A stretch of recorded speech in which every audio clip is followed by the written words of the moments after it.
నమస్కారం. ప్రేక్షకులందరికీ శుభోదయం. ఈనాటి శుభయోగం శీర్షికన శుక్రవారం సందర్భంగా శ్రీ సూక్త శ్లోకాలలో ఉన్నటువంటి అంతరార్థం ఏంటో, శ్రీ సూక్త శ్లోకాలు పఠిస్తే ఎలాంటి విశేషమైన శుభ ఫలితాలు కలుగుతాయో పరిశీలిద్దాం. లక్ష్మీ కటాక్షం సంపూర్ణంగా కలగాలంటే, అష్టైశ్వర్యాలు సిద్ధింపజేసుకోవాలంటే శుక్రవారం సందర్భంగా అంతరార్థం తెలుసుకుంటూ శ్రీ సూక్తాన్ని పఠించాలి. శ్రీ సూక్త శ్లోకాలను, వాటిలో ఉన్నటువంటి భావాన్ని మనం పరిశీలిస్తే, శ్రీ సూక్తంలో లక్ష్మీదేవిని కర్దమేన ప్రజాభూత మయి సంభవ కర్దమ శ్రియం వాసయమే కులే మాతరం పద్మమాలినీం అంటూ మనం కీర్తిస్తున్నాం. ఈ శ్లోకంలో ఉన్నటువంటి భావాన్ని మనం పరిశీలిస్తే, కర్దమేన ప్రజాభూత అన్నారు. అంటే కర్దమ మహర్షికి పుత్రికగా జన్మించినటువంటి లక్ష్మీదేవికి నమస్కారము అని అర్థం. మయి సంభవ కర్దమ అంటే కర్దమ మహర్షి పుత్రిక అయినటువంటి శ్రీ మహాలక్ష్మీదేవి మా గృహానికి వచ్చి మమ్మల్ని అనుగ్రహించు, మా గృహం కూడా లక్ష్మీ కటాక్షం వల్ల తరింపబడాలి అని ఇక్కడ మనం ప్రార్థిస్తున్నాం. అందుకే శ్రియం వాసయమే కులే, మా గృహానికి వచ్చి మా గృహములో శ్రియము సంపదను కలిగింపజేయి మాతరం పద్మమాలినీం, పద్మాలనే పద్మ పుష్పాలనే ఆభరణాలుగా ధరించినటువంటి, పూలదండలను పద్మాలుగా ధరించినటువంటి శ్రీ మహాలక్ష్మీదేవికి నమస్కారం అని ప్రార్థించడమే ఈ శ్లోకంలో ఉన్న అంతరార్థం. కాబట్టి కర్దమ మహర్షికి పుత్రికగా జన్మించినటువంటి శ్రీ మహాలక్ష్మీదేవి మా గృహానికి వచ్చి మాకు శ్రియము సంపదలు కలిగింపజేయాలి అని ప్రార్థించడమే ఈ శ్లోకంలో ఉన్నటువంటి అంతరార్థం. ఆ తర్వాత శ్రీ సూక్తంలో లక్ష్మీదేవిని మనం ఎలా ప్రార్థిస్తామంటే, ఆపహ సృజంతు స్నిగ్ధాని చిక్లీత వసమే గృహే నిచదేవి మాతరం శ్రియం వాసయమే కులే అంటూ లక్ష్మీదేవిని మనం ప్రార్థిస్తాం. ఈ శ్లోకంలో ఉన్నటువంటి అర్థాన్ని మనం పరిశీలిస్తే, ఆపహ అంటే జలము అని అర్థం, స్నిగ్ధాని అంటే ఆహార పదార్థాలు అని అర్థం. ఆపహ సృజంతు స్నిగ్ధాని అంటే నీటి నుంచి ఆహార పదార్థాలను సృష్టించేటటువంటి లక్ష్మీదేవికి నమస్కారం అని అర్థం. దీనిలో ఉన్న భావం ఏంటంటే, లక్ష్మీదేవి ఒక్కొక్క మన్వంతరంలో ఒక్కొక్క రకంగా ఆవిర్భవించిందని పద్మపురాణంలో మనకు చెప్పడం జరిగింది. ఔత్తమ అనే పేరు కలిగిన మన్వంతరంలో లక్ష్మీదేవి జలం నుంచి ఆవిర్భవించింది, నీళ్ళ నుంచి ఆవిర్భవించి మానవాళికి అవసరమైనటువంటి ఆహార పదార్థాలను అందించింది. అందుకే ఇక్కడ ఆపహ సృజంతు స్నిగ్ధాని అంటూ కీర్తిస్తున్నాం. చిక్లీత వసమే గృహే, చిక్లీతుడు అంటే అర్థం ఏంటంటే చిత్తము నుంచి జన్మించినవాడు, మనస్సు నుంచి జన్మించినవాడు అంటే మన్మధుడు అని అర్థం. అంటే ఔత్తమ అనే మన్వంతరంలో లక్ష్మీదేవి జలం నుంచి ఆవిర్భవించినప్పుడు మన్మధుడు లక్ష్మీదేవికి కుమారుడిగా జన్మించాడు. అందువల్ల ఆపహ సృజంతు స్నిగ్ధాని చిక్లీత వసమే గృహే, మన్మధుడితో పాటు నీ కుమారుడైనటువంటి మన్మధుడితో పాటు మా గృహంలోకి వచ్చి మమ్మల్ని అనుగ్రహించు అని లక్ష్మీదేవిని ప్రార్థిస్తున్నాం.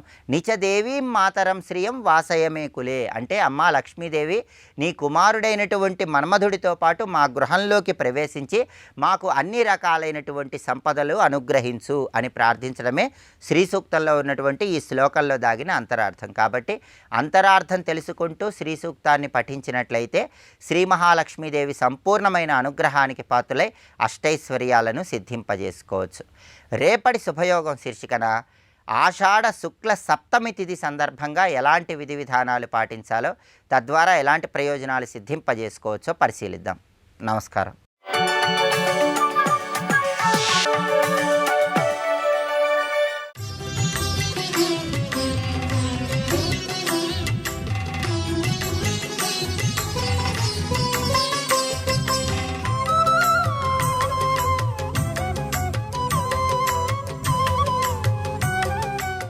సుబ్రహ్మణ్య స్వామి బ్రహ్మదేవుడికి మంత్రోపదేశం చేశాడు. ఇప్పుడు గురువు ఉన్నత స్థానంలో ఉండాలి, శిష్యుడు కింద ఉండాలి. ఇప్పుడు ఎక్కడ కూర్చోవాలని చూశాడు సుబ్రహ్మణ్యుడు ఉపదేశించాలంటే, బ్రహ్మగారు కింద కూర్చున్నారు, ఈయన ఎక్కడ కూర్చోవాలని చూశాడు. వెంటనే శివుడు అక్కడున్న ఒక రాయి మీద కూర్చుని కైలాసంలో సుబ్రహ్మణ్య స్వామిని ఒళ్ళో పెట్టుకున్నాడు. ఇక్కడ కూర్చుని చెప్పు అని. అప్పుడు ఒళ్ళో కూర్చుని బ్రహ్మగారిని దగ్గరికి పిలిచి ఆయన చెవులో ఓంకారం యొక్క రహస్యం చెప్పాడు. ఓంకార రహస్యం, ఓంకారంలో ఒక పైమెట్టిదైన ఒక రహస్యం ఉన్నది. ఆ రహస్యం సుబ్రహ్మణ్యుడు మాత్రమే ఉపదేశించాడు. దానితో ఓంకారానికి కొంతమేరకు అర్థం తెలిసిన బ్రహ్మగారికి ఓంకారం యొక్క అసలు అర్థం తెలిసి ఆ వేదాంత విద్య సంపూర్ణంగా భాషించింది. అప్పుడు బ్రహ్మగారికి జ్ఞానం లభించి వస్తూ అనుకున్నాడు, సుబ్రహ్మణ్యుడు పిల్లాడే, ఇంత తెలివితేటలానికి ఎక్కడి నుంచి వచ్చాయి? ఇది ఆలోచించారు. ఎక్కడి నుంచి ఏం చేయండి, శివశక్తులు ఏకరూపం చెప్తూనే ఉన్నారు. కానీ బ్రహ్మగారికి ఎంత కాదన్నా ఎక్కడి నుంచి వచ్చాయని ఆలోచించాడు. ఇప్పుడు సుబ్రహ్మణ్యుడు జ్ఞానం ఇచ్చారు కదా, జ్ఞానం వల్ల ఆయనకు స్ఫురించింది ఏమిటంటే జగన్మాత యొక్క స్తన్యపానం చేయడం వల్ల అతడంతా తెలివైనవాడయ్యాడు. ఎందుకంటే పరాక్షీరం అని అమ్మవారు ఇస్తారండి, చాలా గొప్ప విషయం. పరాక్షీరం, తల్లి ఎలాగైతే పిల్లవాడికి స్తన్యం ఇస్తుందో అలాగా జగన్మాత దగ్గర ఒక అద్భుతమైన జ్ఞానామృత క్షీరం ఉంది. ఎవరైతే శివపార్వతులకు తనయుడిగా ఉపాసన చేసుకుంటాడో, మాతాత పార్వతీదేవి పితాదేవో మహేశ్వర అని, వాళ్ళకి అమ్మవారు స్తన్యపానాన్ని ఇస్తారు. అలా మొట్టమొదటి అమ్మవారి స్తన్యపానం పొందినటువంటి వాడు మహానుభావుడైనటువంటి సుబ్రహ్మణ్యుడు. ఆడ తర్వాత కూడా మరొక ఆయన పొందేడండి, జ్ఞాన సంబంధుడు. శివుడు వెళ్ళి క్షీరం ఇవ్వని చెప్పాడు, వచ్చి ఇచ్చింది తల్లి. కనుక శివుడు ఎవరిపై దయతలుస్తాడో వారికి అమ్మవారు జ్ఞానామృతమనే క్షీరాన్ని ఇస్తారు. వాడు ధన్యులై తరించిపోతారు. ఇక్కడ ఈ పరాక్షీరం వల్లనే సుబ్రహ్మణ్యునితో గొప్పవాడయ్యాడు గనక నాకు కూడా అమ్మవారు అటువంటి స్థితిని ఇచ్చుగాక అని ఆ మహానుభావుడు కాంచీ క్షేత్రానికి చేరుకుని తపస్సు చేశాడు అక్కడ అమ్మవారి కోసం. ఇది తెలుసుకోవాలి ఇక్కడ. ఆ క్షేత్రం గొప్పది. తర్వాత ఆలయం రావడం, విగ్రహం రావడం పెద్ద కథ. క్షేత్రంలో అమ్మవారు ఉన్నారు, విగ్రహంగా కనబడకపోవచ్చు. ఆది నుంచి క్షేత్రంలో అమ్మవారు ఉన్నారు. ఇక్కడ ఆ క్షేత్రానికి వచ్చి తపస్సు చేశాడు ఆయన. తపస్సు చేస్తే అమ్మవారి తన తపస్సుకు సంతోషించి తాను దివ్యమైన జ్ఞానామృత క్షీరాన్ని ప్రవహింపజేసింది. అది ఎక్కడ ప్రవహించింది అంటే మొట్టమొదటిగా అది మొదలై హిమాలయ పర్వతాల నుంచి మొదలై వస్తున్నది. ఇక్కడ జ్ఞానదానం చేయడం కోసం ఆ తల్లి అనుగ్రహిస్తే అది క్రమంగా హిమాలయ పర్వతంలో ప్రారంభమై అక్కడి నుంచి దిగి వచ్చింది. ఎలా వచ్చిందో ఇక్కడ వివరిస్తున్నారు. ఇక్కడ అది గొప్ప నదిగా బయలుదేరి వచ్చింది. అది కృతయుగంలో అమృత ప్రవాహంగా కనబడుతుంది, త్రేతాయుగంలో క్షీరవాహినిగా కనబడుతుంది. అంటే పాలు ప్రవహిస్తున్నట్టు కనబడుతుంది ఎప్పుడు త్రేతాయుగంలో. ద్వాపర యుగంలో ఘృతవాహిని అన్నారు, ఇక్కడ నెయ్యి ప్రవహిస్తున్నట్టు కనబడుతుంది. కలియుగంలో జలవాహినిగా కనబడుతుంది. అది క్రమంగా ప్రవహిస్తూ వచ్చి కాంచీక్షేత్రం దగ్గర ప్రకటింపబడింది. ఇక్కడ అప్పుడు ఆ క్షీరపానం చేసి, ఆ జ్ఞానక్షీరామృత పానం చేసి మహానుభావుడైన బ్రహ్మదేవుడు శివశక్తి జ్ఞానమైనటువంటి ఆ బ్రహ్మజ్ఞానంలో పరిపూర్ణుడయ్యాడు. అయితే అక్కడికి వెళ్ళి తపస్సు చేయాలంటే గురువు దగ్గర మంత్రం తీసుకోవాలి కదా. సుబ్రహ్మణ్యుడి దగ్గర ప్రణవరహస్యం పొందాడు. వెంటనే శివుడి దగ్గర శ్రీ విద్యా ఉపదేశం పొందాడు. అక్కడ బ్రహ్మగారు చూడండి, ఇక్కడ శ్రీ విద్య ఉపదేశం పొంది కాంచీక్షేత్రంలో తపస్సు చేశాడు. అప్పుడు వచ్చింది క్షీరనది. అంటే ఈ క్షీరనది సాక్షాత్ అమ్మవారి వక్షస్థలం నుంచి సంకల్పమాత్రం చేత దిగివచ్చి మహానదిగా ప్రవహించి వచ్చింది కనుక దానికి క్షీరనది అని పేరు. అదే తర్వాత పాలేరు అని మారింది. ఇక్కడ ఇది వివరిస్తున్నారు. ఇక్కడ ఈ భావనతో కానీ ఆ పాలేరుని మనం సేవించినట్లయితే తప్పకుండా అమ్మవారి అనుగ్రహం మనకు లభిస్తుంది. కనుక మహాత్రిపుర సుందరి క్షేత్రమైన కాంచీ క్షేత్రంలో బ్రహ్మగారు తపస్సు చేశారు. మర్చిపోవద్దు, ఇక్కడ ఆ ఘట్టం గుర్తుపెట్టుకోండి. ఇక్కడ అది కూడా శివుడి దగ్గర నుంచి శ్రీ విద్య ఉపదేశం పొంది వచ్చి చేస్తున్నాడు. ఇక్కడ అంటే శ్రీ విద్య పండే చోటు కాంచీ క్షేత్రం, ఇది గుర్తుపెట్టుకోవాల్సింది. శ్రీ విద్యకి ప్రధానమైన క్షేత్రం కాంచీ క్షేత్రం, తర్వాతే మిగిలినవన్నీ కూడా. అందుకే కాంచీ క్షేత్రం అనగానే శ్రీ విద్య గుర్తు రావాలి, శ్రీ విద్యాధిదేవత లలితాంబ గుర్తు రావాలి. అందుకే మహానుభావుడైన బ్రహ్మదేవుడి కోసం అమ్మవారు శ్రీ విద్యా ఫలంగా సుబ్రహ్మణ్యుని యొక్క ఉపదేశ ఫలంగా ప్రవహింపజేసినటువంటి క్షీరనది కథను మనం చెప్పుకుని ధన్యులమయ్యాం. ఆ క్షీరనదికి మనం నమస్కారం చేసుకుందాం.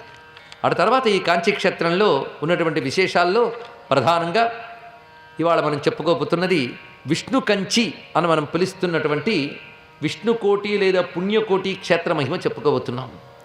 ఇంతవరకు కాంచి, అక్కడ ఉన్నటువంటి పవిత్రమైనటువంటి తీర్థములు ఇత్యాదులు మననం చేసుకుంటూ ఇప్పుడు విష్ణు కంచి.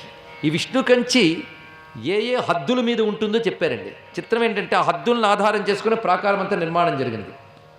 ఇప్పుడు ఈ పురాణంలో చెప్పిన కొలత యథాతథంగా ఇప్పుడు కనబడుతోంది. దీన్ని బట్టి ఆలోచించండి. నేటి క్షేత్రాలకి పురాణాలు చరిత్రలు ఈ దృష్టితో మనం చూడాలి. ఇక్కడ ఇంత చక్కగా ఇక్కడ కోణాలతో సహా వివరిస్తున్నారు. ఇక్కడ కాంచీనగరంలో ప్రధానమైన దుర్గ క్షేత్రాంగీ దుర్గా అని చెప్పబడుతుంది. ఇక్కడ ఈ కాంచీక్షేత్ర వైభవం ఎన్ని పురాణాల్లో చెప్పబడిందో ఆశ్చర్యపోతాం మనం. మహాభారతంలో కూడా బలరాముడు రకరకాల క్షేత్రాలు తిరుగుతూ కామకోటి పురీం కాంచీం కావేరీంచ సరిద్వరాం శ్రీరంగాక్షాం మహాపుణ్యం యత్ర సన్నిహితో హరిహి అని మహాభారతంలో వ్యాసుడు రాసిన మాట. అక్కడ కూడా కామకోటి పురీం కాంచీం అని రాశారు చూడండి. అంటే మహాభారత కాలానికే ఈ కాంచీకి కామకోటిపురి అని పేరున్నది. కామకోటి అంటే మనం ప్రస్తావన చేసుకున్నాం. మొత్తానికి కామకోటిపురి కాంచీని దర్శించి తర్వాత కావేరీ నదిలో స్నానం చేసి ఆ తర్వాత శ్రీరంగ నాథుని దర్శనం చేసుకున్నాడు బలరాముడు అని భారతంలో వ్యాసులు వర్ణించారంటే ఏనాటి కాంచి అండి. యుగాల నుండి ఉన్నటువంటి అత్యంత ప్రాచీనమైనటువంటి క్షేత్రానికి నమస్కారం చేయాలి. శాక్తేయులకి కామాక్షి ఎంత ప్రాధాన్యమో శైవులకి ఏకాంబరనాథుడు అంత ప్రాధాన్యం, వైష్ణవులకి అంత ప్రాధాన్యం మళ్ళీ వరదరాజస్వామి. రెండు ప్రధానమైన కాంచీలు ఉన్నాయి. ఒకటి వరదరాజస్వామి, ఇంకొకటి కామాక్షీదేవి మందిరం దగ్గర మన అమ్మవారిని దర్శనం చేసుకుని ఎడంచేతి వైపు నుంచి దిగుతూ ఉంటే సరిగ్గా గర్భగుడి పక్కన అంతరాలయం నుంచి మనం దిగుతూ ఉంటే అన్నపూర్ణ ఎదురుగా కనబడుతుంది ద్వారం దగ్గర. సరిగ్గా ఆ ద్వారానికి పక్కన అమ్మవారి గర్భగుడికి పక్కనే అంతరాలయంలోనే మనకు కుడివైపు వస్తుంది. సరిగ్గా అక్కడ విష్ణువు ఉంటాడు చిన్నగా. చాలామంది మామూలుగా వచ్చేస్తుంటారు కానీ అచ్చ వెంకటేశ్వర స్వామిలా కనబడతాడండి, శంఖచక్ర గదాపద్మములతో. ఆయన చూడండి అంత దివ్యమైనది అమ్మవారి పక్కనే. అందుకే వేదాంత దేశికులు ఒక మాట అంటారు, ముత్తితురుం నగరలిల్ ముఖ్యమాన కచ్చి అన్నారు. ఇక్కడ ముత్తితురుం నగరియల్ ముఖ్యమాన కచ్చి, కచ్చి అంటే కాంచి. ముక్తినిచ్చే క్షేత్రాల్లో ముఖ్యమైనది కాంచి అని వైష్ణవ ఆచార్యులైన వేదాంత దేశికులు కూడా కీర్తించారు ఇక్కడ. కనుక ఇవాళ మనం విష్ణు క్షేత్ర యాత్ర చేస్తున్నాం. మనందరం కాంచీపురంలో విష్ణు క్షేత్రంలో ప్రవేశించబోతున్నాం. మీరు నిజంగా కాంచీ వెళితే ఎంత కొన్ని కోణాలతో చూడగలరో లేదో కానీ ఇక్కడున్న అందరూ స్పష్టంగా కాంచి చూడగలరు. ఎందుకంటే ఏ కోణంలో ఏది ఉందో మీకు తీసుకెళ్ళి నిలబెట్టి అక్కడున్న స్వరూపాన్ని మీకు సాక్షాత్కరింపజేసే ప్రయత్నం గురువుల దయ వల్ల జరుగుతుంది. కనుక కాంచీనగరంలో క్షేత్రాంగి దుర్గా అనే ప్రధానమైన దుర్గాశక్తి ఉంది. కాంచీలో ఎన్ని దుర్గలు ఉంటారంటే లెక్కలేదండి. కాంచీనగరంలో క్షేత్రాంగి దుర్గకి ఆగ్నేయ భాగంలో పౌరందరేశ్వరుడు అని శివుడున్నాడు. అంటే ఈ దిక్కుల మధ్య వస్తుంది వరదరాజస్వామి యొక్క క్షేత్రం. విష్ణు కంచి అని చెప్పుకుంటున్న విష్ణుకోటి లేదా పుణ్యకోటి క్షేత్రం. పౌరందరేశ్వరుడనే శివుడు, ఆయనకు దక్షిణం వైపు పాంచాలిని దుర్గా అనేటువంటి తల్లి ఉన్నది. ఆమెకు పడమటి వైపు ఎంత చక్కగా స్కెచ్ గీసి ఇచ్చాడండి. ఇక్కడ ఏ డైరెక్షన్లో ఏముందో కూడా పురాణం రాసింది. ఆ పురాణంలో చెప్పిన క్షేత్ర మహిమ కానీ గ్రహించగలిగితే మన హృదయంలో క్షేత్రంపై ఒక శ్రద్ధ ఏర్పడుతుంది. ఆ శ్రద్ధతో క్షేత్రయాత్ర చేస్తే చేసిన యాత్రకు ఫలితం వస్తుంది. స్వస్తి.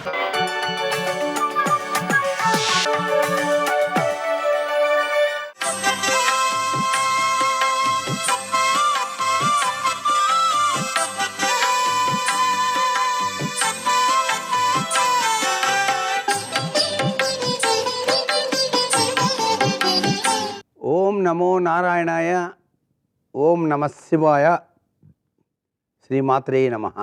ప్రతి ఇంట్లో కూడాను తప్పనిసరిగా శివ కుటుంబం చిత్రపటం ఉండాలి. శివ కుటుంబం చిత్రపటం వెనకాల దాగిన పరమార్థాన్ని మనం అర్థం చేసుకున్నట్లయితే మనందరి జీవితాల్లో అద్వితీయమైనటువంటి సంస్కారం పొడసూపుతుంది. కారణం ఏంటంటే ఆ శివ పరమాత్మ కుటుంబంలో శివుడు మెడ నిండా కూడాను పాముల్ని, నాగసర్పాలని ధరించి ఆయన నాగాభరణుడయ్యాడు.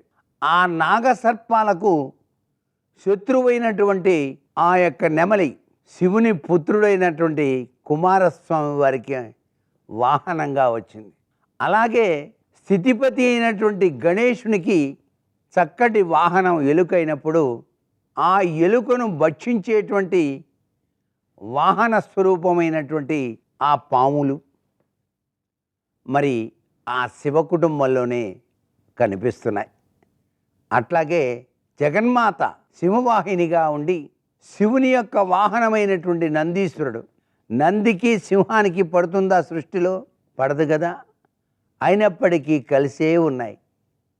వీటన్నిటినీ మనం అంచనా వేసుకున్నట్లయితే వాళ్ళ కుటుంబంలో క్రూరత్వ లక్షణాలు అనేటువంటివి జంతువులకు కూడా లేవు. అన్నీ కూడాను సఖ్యతా స్వరూపంతోనే ఉన్నాయి. అటువంటి శివ కుటుంబం ప్రతి ఇంట్లో ఉన్నట్లయితే అందరూ శాంతిగా సుఖంగా జీవితాన్ని గడపడానికి ఆస్కారం ఉంటుంది. కాబట్టి ప్రతి వాళ్ళు కూడా ఈశాన్యమూల తాము అర్చించేటువంటి ఆ యొక్క పూజామందిరంలో శివ కుటుంబంతో కూడినటువంటి చిత్రపటాన్ని ఉంచుకొని నిత్యం కూడాను మనసు నిండా నింపుకొని పూజించండి. మీ కుటుంబంలో అందరూ సఖ్యతగా ఉంటారు. కల్మషాలు లేనటువంటి అహంకారాలు లేనటువంటి జీవన విధానాన్ని మీరు కొనసాగించడానికి ఆస్కారం ఉంటుంది అని మన భారతీయ సనాతన సంస్కృతి సంప్రదాయం తెలియజేస్తోంది. అందుకే శివ కుటుంబాన్ని మించినటువంటి కుటుంబం ఎక్కడా కనిపించదు. కాబట్టే చక్కగా ఉన్నారండి శివ కుటుంబంలో. వాళ్ళందరూ కూడా చాలా చక్కగా ఉన్నారు అంటారు. సర్వే జనా సుఖినో భవంతు.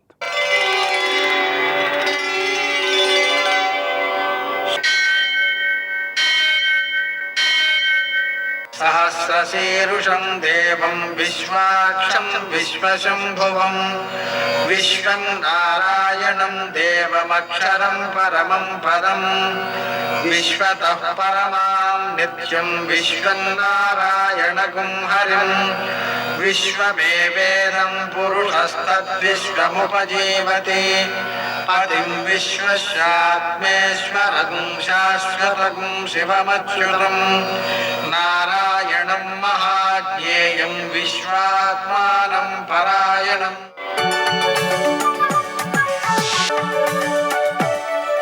సూర్యశౌర్యమథేందురింద్రపదవీ సన్మంగళం మంగళం. లక్ష్మీం క్షీరసముద్రరాజతనయాం శ్రీరంగధామేశ్వరీం దాసీభూత సమస్తదేవవనితాం లోకైకదీపాంకురాం శ్రీమన్మందకటాక్షలబ్ధవిభవ బ్రహ్మేంద్రగంగాధరాం త్వాం త్రైలోక్యకుటుంబినీం సరసిజాం వందే ముకుందప్రియాం.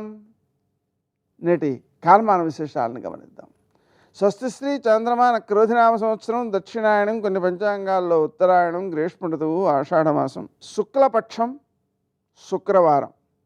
సూర్యోదయం 5:53, సూర్యాస్తమయం 6:51. తిథి షష్ఠి మధ్యాహ్నం 12:32 వరకు. నక్షత్రం ఉత్తర, సాయంకాలం 4:08 వరకు. వర్జం రాత్రి 1:36 నుంచి 3:25 వరకు. దుర్ముహూర్తం ఉదయం 8:29 నుంచి 9:20 వరకు. మరల మధ్యాహ్నం 12:48 నుంచి 1:40 వరకు. అమృతకాలం ఉదయం 8:01 నుంచి 9:49 వరకు. రాహుకాలం శుక్రవారం కాబట్టి ఉదయం 10:30 నుంచి 12 గంటల వరకు.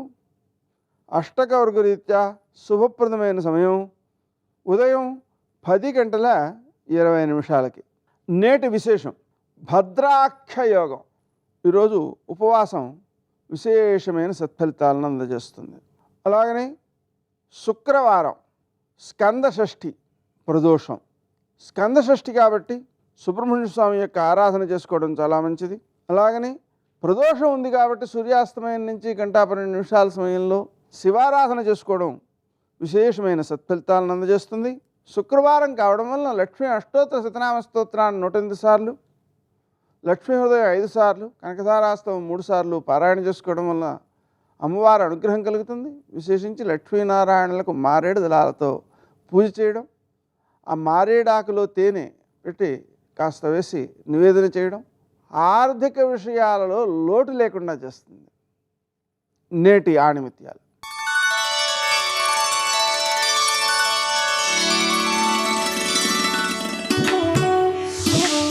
ఒక మనిషి తనకు తాను గొప్పవాడు అనుకోవడం ఎంత తప్పో, తక్కువవాడు అనుకోవడం కూడా అంతే తప్పు.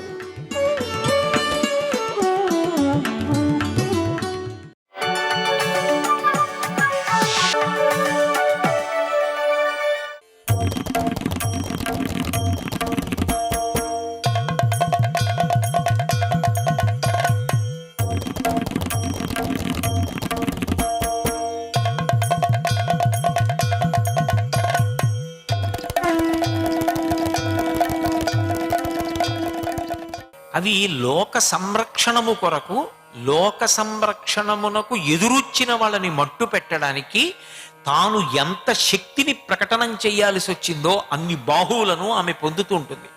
బాహువు అంటే శక్తికి నిదర్శనం. అందుకే మీరు చెంగాలమ్మ పరదేవత గురించి చెప్పేటటువంటి ధ్యాన శ్లోకం జాగ్రత్తగా వింటే ఆమె యందు వైష్ణవీ లక్షణం ప్రచోదనమవుతుంది. శంఖం చక్రం మొదలైనటువంటివి బాహువుల యందున్నాయి అని ఆమె ప్రార్థనా శ్లోకం. శంఖము చక్రము మొదలైనవి పట్టుకుంది అంటే శ్రీ మహావిష్ణువే అమ్మవారి రూపాన్ని పొంది రాక్షస సంహారం చేసి ఒక చేత్తో అధర్మము యొక్క పీచమణుస్తాడు. అదే స్వామి ధర్మాత్ములైనటువంటి వారు భాగవతోత్తములైనటువంటి వారిని అనుగ్రహిస్తూ ఉంటాడు. ఎంత ద్విగుణీకృత శక్తితో వచ్చిందో దానిని బట్టి అన్ని బాహువులు ఉంటాయి.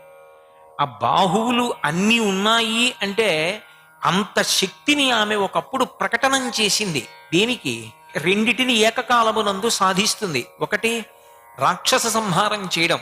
యదా యదా హి సాధూనాం దుఃఖం భవతి దానవ తదా తేషాంచ రక్షార్థం దేహం సంధారయామ్యహం. ఆవిడ ప్రతిజ్ఞ. ఎప్పుడెప్పుడు భాగవతోత్తములను రక్షించాలో, ఎప్పుడెప్పుడు ధర్మమునకు వ్యతిరేకమైనటువంటి వారిని మర్దించాలో అప్పుడప్పుడు ఆ అవసరాన్ని బట్టి అన్ని బాహువులను ఆమె పొందుతుంటుంది. కానీ ఆమె యొక్క సహజమైన లక్షణం రక్షకత్వం. ఎప్పుడూ రక్షించడమే ఆమె యొక్క లక్షణం. అందుకే రక్షణకి ప్రధానమైన ప్రాతిపదిక లోకంలో ఎక్కడుంటుంది అంటే ధర్మమునందు ఉంటుంది. ఈ విషయాన్ని మీరు కొంచెం జాగ్రత్తగా పట్టుకోవలసి ఉంటుంది. ఏవో తప్పులు చేస్తుండడం, అమ్మవారి దగ్గరికి వచ్చి నేల మీద పడి అమ్మ రక్షించు అనడం తప్పు అని నేను అనను. కానీ అది జీవితంలో ఎప్పుడూ ఒక విధానం కాకూడదు. శాశ్వతమైన రక్షణ దేని వలన కలుగుతుంది అంటే ధర్మానురక్తి చేత కలుగుతుంది. ధర్మం ఆచరించాలి అన్న కుతూహలం కలిగి నేను ధర్మాచరణం చేస్తాను అన్న తాపత్రయం పెరిగితే అది రక్షణకు కారణమవుతుంది. ధర్మో రక్షతి రక్షితః. ధర్మాన్ని ఎవరు అనుష్ఠిస్తారో వారు రక్షింపబడతారు ధర్మము చేత. ధర్మం అంటే వేరొకటి కాదు, పరమేశ్వరుడే ధర్మము. అందుకే మీరు ఎప్పుడైనా శివ శివ, భవ భవాని, రుద్ర రుద్రాణి, శర్వ శర్వాణి, ఆ అమ్మవారి యొక్క పేరు అయ్యవారి యొక్క పేరు రెండూ కూడా హంస హంసిని కలిసిపోయి ఉంటాయి. వాళ్ళ యొక్క లక్షణం కూడా, వాళ్ళు చేసేటటువంటి పని కూడా ఒక్కటే అయి ఉంటుంది. పరమశివుడు రుద్రః అని పిలవబడతాడు. రుద్రాభిషేకం చేయించామండి అంటారు. రుద్రాభిషేకం చేయించామండి అంటే ఆయన రుద్రుడు అంటే చాలా కోపంగా ఉన్నాడు అన్న అర్థం ఒక్కటే చెప్పకూడదు. రుత్యా ధర్మాన్ అవలోకయతి ప్రాపయతివా ఇది రుద్రః. అంటే వేదము చేత చెప్పబడినటువంటి ధర్మము ఏదో అది ధర్మము. నేను చెప్తే ధర్మం అవ్వదు, మీరు చెప్తే ధర్మం అవ్వదు, వేదం చెప్తే ధర్మం అవుతుంది. వేదము ధర్మాన్ని చెప్తుంది, ఇలా నువ్వు ప్రవర్తించాలి. అలా చెప్పడానికి అధికారం ఎవరు? పరమేశ్వరుడు. పరమేశ్వరుని యొక్క వాక్కు వేదం. అందుకే వేదము మొట్టమొదటి అధికారి. వేదము తర్వాత స్మృతి, స్మృతి తర్వాత పురాణము, పురాణము తర్వాత శిష్టాచారము, శిష్టాచారము తర్వాత అంతరాత్మ, ఆరవది ఇక లేదు. ఇవే చెప్తాయి. ఇందులో మిగిలిన 4 వేదాన్ని ప్రమాణంగా తీసుకుని నడుస్తాయి. అందుకే శృతేరివార్థం స్మృతిరన్వగచ్చత్ అంటాడు కాళిదాస మహాకవి రఘువంశంలో. ఆవు వెంట దూడ ఎలా వెళ్ళిపోతుందో అలా శృతి వెంట స్మృతి వెడుతుంది ప్రమాణం చెప్పడంలో, ధర్మం చెప్పడంలో. ఆ వేదప్రోక్తమైనటువంటి ధర్మమునందు అనురక్తి కలిగితే వాడు భగవంతుని యొక్క అనుగ్రహాన్ని పొందినవాడు అని గుర్తు. సర్వం శ్రీ ఉమామహేశ్వర పరబ్రహ్మార్పణమస్తు. స్వస్తి.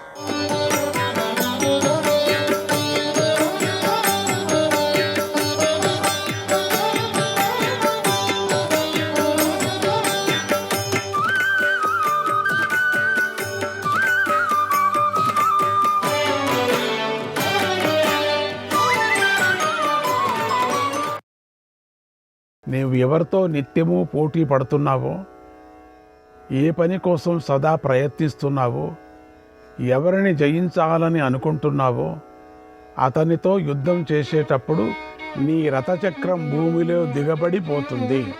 తతచక్రే మహీగ్రస్తే, తతచక్రే మహీగ్రస్తే మూర్ధానం తే విచేతనః, మూర్ధానం తే విచేతనః పాతయిష్యతి విక్రమ్య, పాతయిష్యతి విక్రమ్య శత్రుర్గచ్చ నరాధమ శత్రుర్గచ్చ నరాధమ.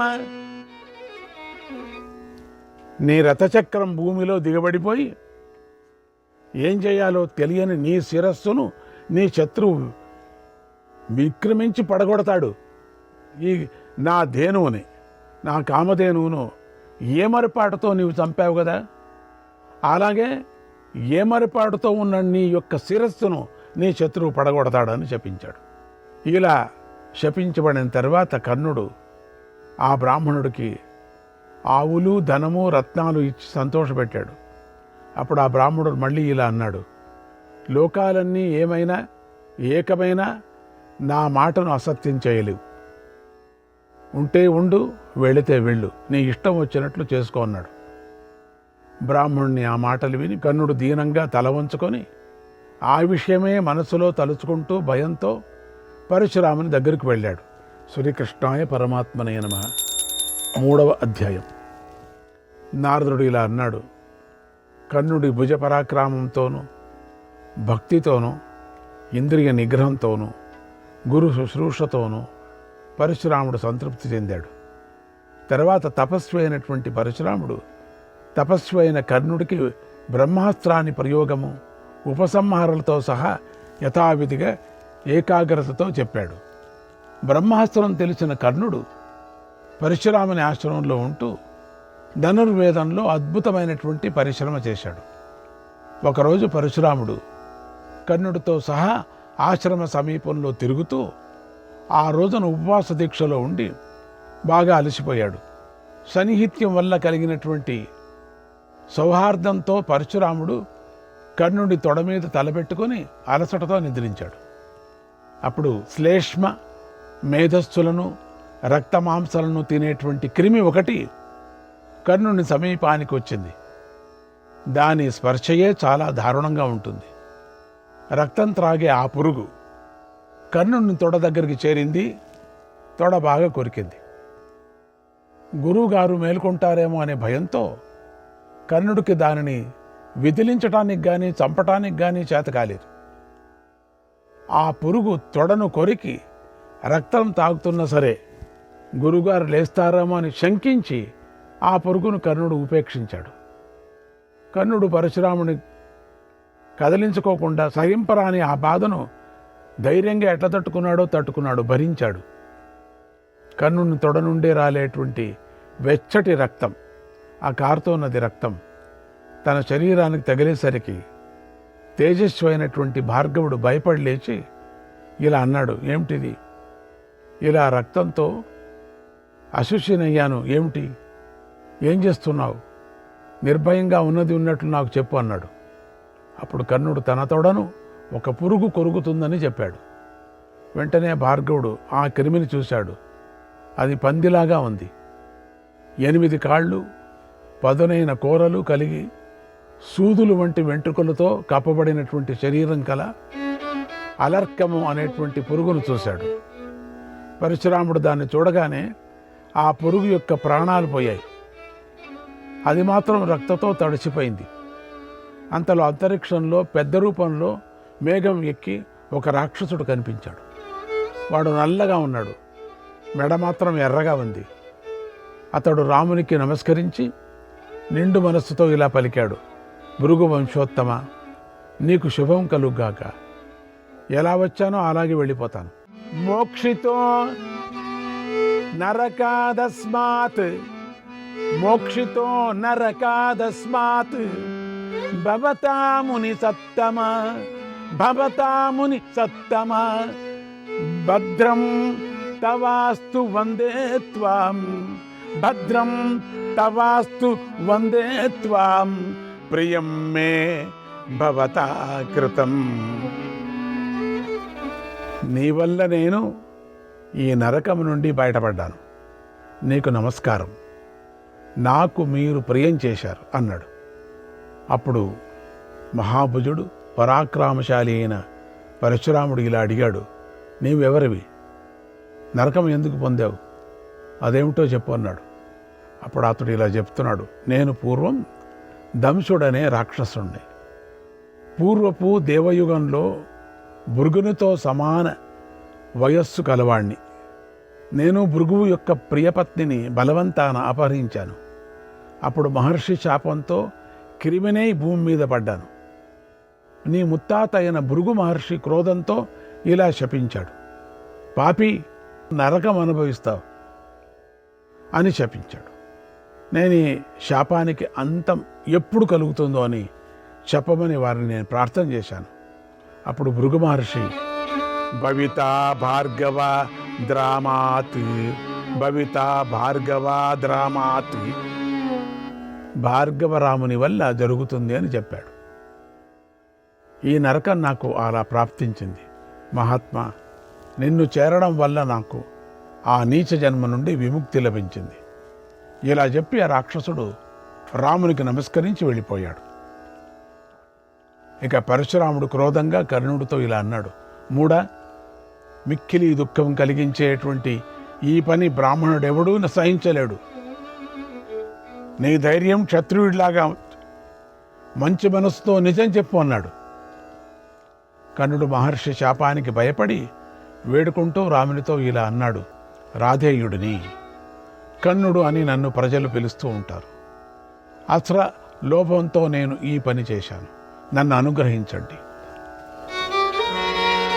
పితా గురుర్న సందేహక, పితా గురుర్న సందేహక, వేద విద్యా ప్రదక ప్రభు, వేద విద్యా ప్రదక ప్రభు. వేద విద్యా ప్రదాత అయిన గురువు, తండ్రి ఇద్దరు సమానుడే, సందేహం లేదు.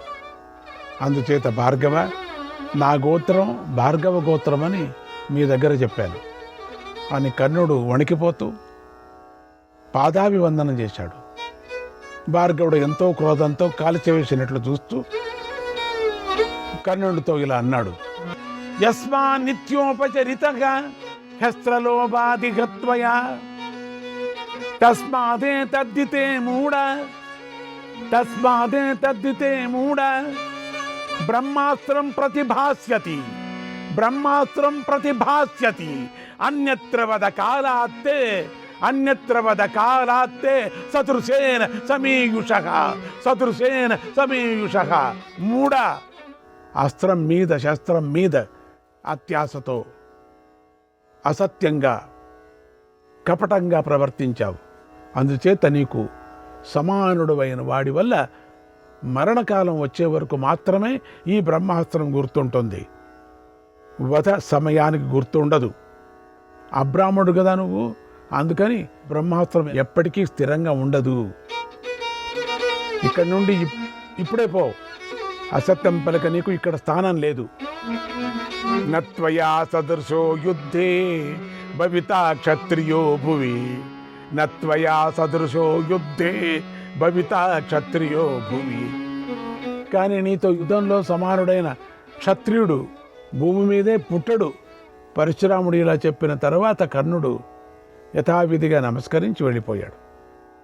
దుర్యోధనుని చేరి అస్త్రజ్ఞానం పొందాను అని కూడా చెప్పాడు. శ్రీకృష్ణాయ పరమాత్మనే నమః. దుర్యోధనుడితో చెప్పాడు అట్లా, నేను చాలా అద్భుతంగా పొందాను అని. ఇవన్నీ చెప్పలే, 4వ అధ్యాయం చెప్తున్నాం. ఇప్పుడు వెళుతున్నాం ఇక్కడికి. పరశురాముని దగ్గర ఈ విధంగా అస్త్రం పొంది కర్ణుడు దుర్యోధనుడితో కలిసి సంతోషంగా ఉన్నాడు. తర్వాత ఒకసారి కళింగ దేశంలో రాజైనటువంటి చిత్రాంగదునిపురంలో స్వయంవరానికి రాజులంతా వచ్చారు. ఆ నగరం పేరు శ్రీమద్రాజపురం. అక్కడి రాజకన్య స్వయంవరానికి 100 కొద్ది రాజులు కూడా వచ్చారు. రాజులంతా అక్కడికి వచ్చారని దుర్యోధనుడు విని బంగారు రథం ఎక్కి కర్ణుడితో సహా అక్కడికి వెళ్ళాడు ఆ స్వయంవరానికి. అక్కడ స్వయంవర మహోత్సవం జరుగుతుంటే ఆ కన్య కోసం రాజులంతా వచ్చారు అక్కడికి. స్వయంవరం అంటే అందరూ రావాలి కదా. శిశుపాలుడు, జరాసంధుడు, భీష్మకుడు, వక్రుడు, కపోతరముడు, నీలుడు, దృఢపరాక్రముడు గల రుక్మి కూడా అందరూ వచ్చారు అక్కడికి.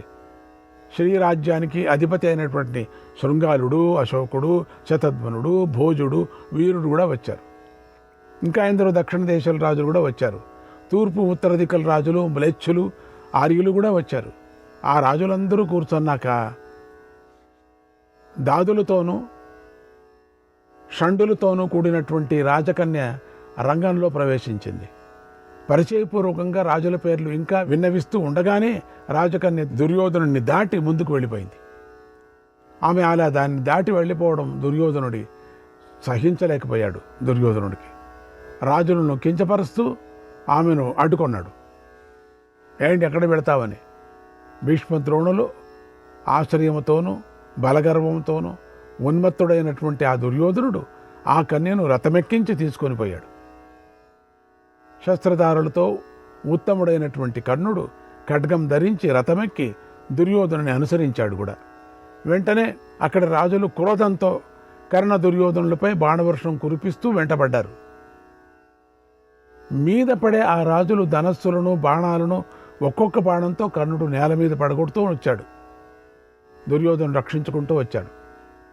దాంతో కొంతమందికి ధనుసులు విరిగిపోయాయి, కొంతమంది ధనుసులు ఎక్కుపెట్టుకున్నారు, కొంతమంది బాణాలను రథశక్తి గదలను కర్ణుడు తన నైపుణ్యంతో విర్రగొట్టి పాడేశాడు. అందరినీ కూడా కలతపరిచాడు. మరికొంతమంది సారథులు కూడా చంపేశాడు. రాజులందరినీ జయించాడు. ఆ రాజులు స్వయంగా అశ్వాలను నడుపుకుంటూ రక్షించండి రక్షించండి అని కేకలు వేస్తూ యుద్ధం విడిచి పారిపోయారు. దుర్యోధనుడు మాత్రం కర్ణుడి రక్షణతో సంతోషంగా రాజకన్యను తీసుకొని హస్తినాపురానికి వెళ్ళిపోయాడు. శ్రీకృష్ణాయ పరమాత్మనే నమః. 5వ అధ్యాయం. కర్ణుని బలం ప్రకటింపబడటం విని మగధరాజు అయినటువంటి జరాసంధుడు కర్ణుని ద్వైరథ యుద్ధానికి పిలిచాడు. ద్వైరథం అంటే ఒకే రథంతో ఇతరుల సహాయం లేకుండా ఇద్దరే యుద్ధం చేయటం. 2 రథాలంతే. దివ్యాస్త్రవేత్తలైనటువంటి కర్ణ జరాసంధులకు యుద్ధం జరిగింది. అనేక విధాలైనటువంటి అస్త్రశస్త్రాలను ఇద్దరు ఒకరిపై మరొకరు వర్షించుకున్నారు. కొంతసేపటికి ఇరువురి బాణాలు అయిపోయాయి. ధనస్సులు కూడా విరిగిపోయాయి. కత్తులు విరిగి నేల మీద పడాయి. ఇద్దరూ బలిష్ఠులే కనుక బాహుయుద్ధానికి సిద్ధపడ్డారు. యుద్ధం కుస్తీ. అప్పుడు జరాసంధునితో బాహుయుద్ధం చేస్తూ జర రాక్షసి సంధించిన అతడి దేహ సందులను విరగ్గొట్టాడు. విరిగిన కీళ్లతో ఉన్నటువంటి తన శరీరం చూసుకొని జరాసంధుడు కర్ణునితో వైరం విడిచి ప్రీతోస్మి, ప్రీతి చెందానన్నాడు. బాగా ఎరగొట్టుకున్నాడు. ఇంక ప్రయోజనం లేదనుకొని ప్రీతోస్మి, అయ్యా ఫ్రెండ్షిప్ అన్నాడు. అంతే, అయ్యా ఫ్రెండ్షిప్ చేసుకున్నాం అన్నాడు. తెల్లకర్చీపు చూపిస్తే ఫ్రెండ్షిప్. ప్రీతితో కర్ణుడికి మాలిని నగరాన్ని ఇచ్చాడు. అయ్యా నువ్వు పెట్టుకో దీన్నేని. శత్రు విజేత అయినటువంటి కర్ణుడు అంగరాజ్యానికి రాజయ్యాడు. అప్పుడు చంపారణ్యాన్ని నగరాన్ని దుర్యోధనుని అనుమతితో పరిపాలించాడు. యుధిష్ఠిర, ఆ విషయం నీకు తెలుసును కదా. ఈ విధంగా కర్ణుడు తన శస్త్ర ప్రతాపంతో భూమండలంలో ప్రసిద్ధుడయ్యాడు. నీ హితం కోసం ఇంద్రుడు అతని కవచకుండలాలు కూడా యాచించాడు కదా. ఇక ఆ కథ అంతా నీకు తెలుసు కదా. సదివ్యే సహజే ప్రాదత్, సదివ్యే సహజే ప్రాదత్, కుండలే పరమార్జితే, కుండలే పరమార్జితే, సహజం కవచం చాపి, సహజం కవచం చాపి, మోహితో దేవమాయయ. అతడు దేవమాయతో మోహితుడై దివ్యమైన తన సహజ కవచ కుండలాలను దేవేంద్రుడికి సమర్పించాడు. సహజమైన కవచ కుండలాలు పోవడంతో వాసుదేవుడు చూస్తూ ఉండగా అర్జునుని చేత యుద్ధంలో చంపబడ్డాడు. చూసారా ఈ కర్ణుడికి ఎంత? 1 బ్రాహ్మణ శాపం చేత, అది ఊరికే ఆవును చంపాడు. 2 పరశురాముని శాపం చేత. 3 కుంతికి ఇచ్చిన వరం చేత. 4 ఇంద్రుని మాయ చేత. 5 అర్ధరథుడునని యుద్ధానికి ముందు భీష్ముడు అవమానించడం చేత. శల్యుడు చేసిన తేజోవధ చేత. 7 కృష్ణుని నీతి చేత. రుద్రుడు, ఇంద్ర, యమ, వరుణ, కుబేరులు, ద్రోణ, కృపులు ఇచ్చిన దివ్యాస్త్రాలను గ్రహించిన అర్జునుడి చేత సూర్య సమ తేజస్వైనటువంటి కర్ణుడు చంపబడ్డాడు కదా. ఇలా నీ అన్న కర్ణుడు చాలామంది చేత వంచితుడయ్యాడు. నశోచ్ఛః పురుష వ్యాఘ్ర యుద్ధేన నిధనం గతగా, యుద్ధేన నిధనం గతగా. మానవోత్తముడ యుద్ధంలో చనిపోయిన వాడతడు, అంతేగాని శోకింపదగిన వాడు మాత్రం కాదు. ఏడ్చద్దు. శ్రీకృష్ణాయ పరమాత్మనే నమః. 6వ అధ్యాయం. దేవర్షి అయిన నారదుడు ఇంతవరకు చెప్పి విరమించాడు. రాజర్షి అయిన ధర్మరాజు శోకంలో మునిగిపోయి చింతిస్తున్నాడు. దీన మనస్వి అయినటువంటి ధర్మజుడు శోకంలో మునిగిపోయాడు. పాములా బుసలు కొడుతూ నిట్టూరుస్తూ కళ్ళలో నీరు నింపుకున్నాడు. అప్పుడు కుంతి శోకంతో దుఃఖంతో నిండిన మనస్సుతో అర్థవంతంగా, సమయోచితంగా, మధురంగా ఇలా అంది. యుధిష్ఠిర మహాబాహో,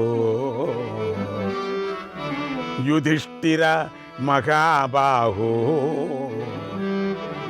నైనం శోచితు మర్హసి, నైనం శోచితు మర్హసి. జహి శోకం మహాప్రాజ్ఞ, జహి శోకం మహాప్రాజ్ఞ. శృణు చేదం వచో మమ, శృణు చేదం వచో మమ. ఓ మహాభుజ ధర్మరాజా, వాని కోసం నీవు శోకింపరాదయ్యా. నీవు మహాప్రాజ్ఞుడువయ్యా. శోకం విడు, నా మాట విను. నీవు వాని సోదరుడు అని తెలిపేందుకు వాని దగ్గరికి వెళ్ళాను, తెలిసిందా? నా మీద నువ్వు అట్లా అంతా అనుకోవద్దు. నువ్వు నీ సోదరుడిని తెలపటానికి వెళ్ళా. దేవుడే ఎవరు నిన్నైనా కాపాడుకోవాలి. నేను దేవుడైన సూర్యుడు కూడా వెళ్ళాడు, తెలుసా? సూర్యుడు చెప్పాడు. హితం కోరే స్నేహితుడు చెప్పినట్లు సూర్యుడు కర్ణుడి స్వప్నంలో కూడా చెప్పాడు. అంతేకాదు నా ఎదుట కూడా చెప్పాడు. ఇంకంతకన్నా ఏముంది? సూర్యుడికి కానీ నాకు కానీ స్నేహ కారణంగా వారిని తీసుకురావటానికి కానీ మీతో కలపటానికి కానీ శక్యం కాలేదయ్యా. నేను చేశానయ్యా ప్రయత్నం. అతడు కాలవశుడని, నీకు దుర్యోధనుడికి వైరం పెంచాలనుకుంటున్నాడని, మీకు వ్యతిరేకి అని కూడా నేను ఊరుకున్నాను అని అంది. ఇది కావలసిగానే వచ్చాడు ఈ అవతారం తీసుకొని. నీకెక్కువ ఇంకా దుర్యోధనుడికి నీకు ఇంకా ఎక్కువ వైరం పెంచడానికే పుట్టాడు. కుంతి ఇలా చెబితే ధర్మాత్ముడు శోకిస్తూ, అమ్మా నువ్వు ఇలా రహస్యం దాచడం నాకు చాలా బాధ కలిగిస్తుంది అన్నాడు. పైగా దుఃఖంతో ధర్మరాజు శశాపచ మకా తేజాగ, శశాపచ మకా తేజాగ, సర్వలోకేషు యోషితక, సర్వలోకేషు యోషితక.